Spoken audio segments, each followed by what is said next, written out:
বাপরে, আরে জিও ঠাকুমা হেভি লাগছে।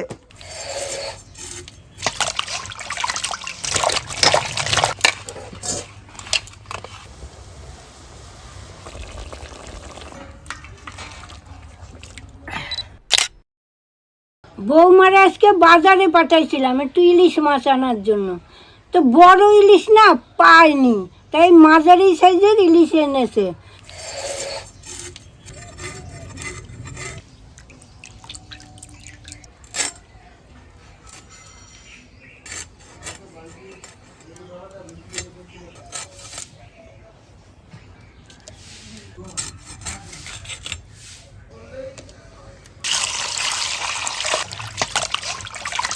কালকে আমার নাতনি আসে, কি যে আনন্দ হয়েছে, হই হুল্লা, খাওয়া দাওয়া।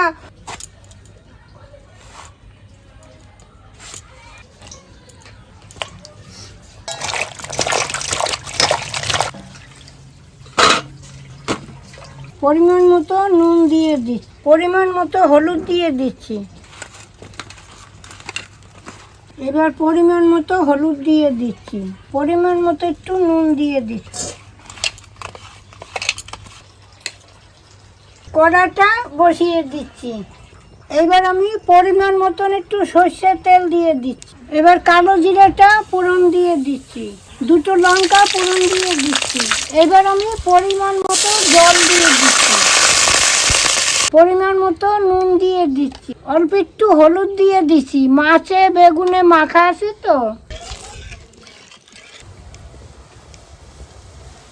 ঝোলটা ফুটে গেছে, এখন বেগুন আর মাছটা দিয়ে দিচ্ছি।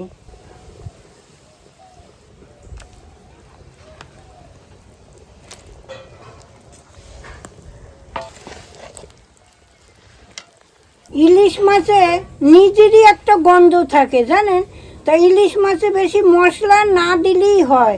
এখন একটু ঢেকে দিচ্ছি, তারপর আমি যা পেয়েছি না দেখাচ্ছি আমার নাতনি কি কি দিয়েছে।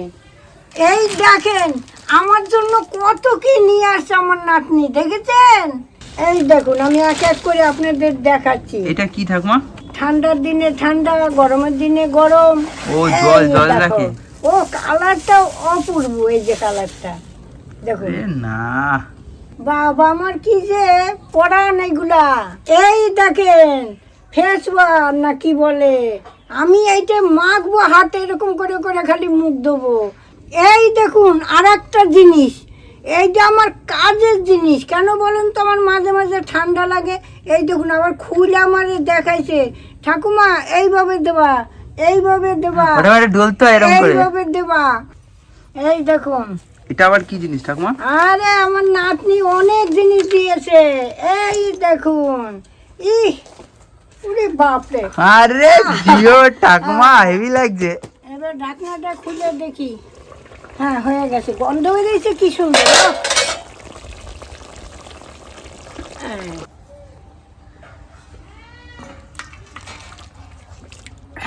মশলা ছাড়া ইলিশ মাছ আপনাদের রান্না করে দেখালাম, আপনাদের কিরকম লাগলো আমাকে জানাবেন। তাহলে আজ আসি, আবার কাল দেখা হবে।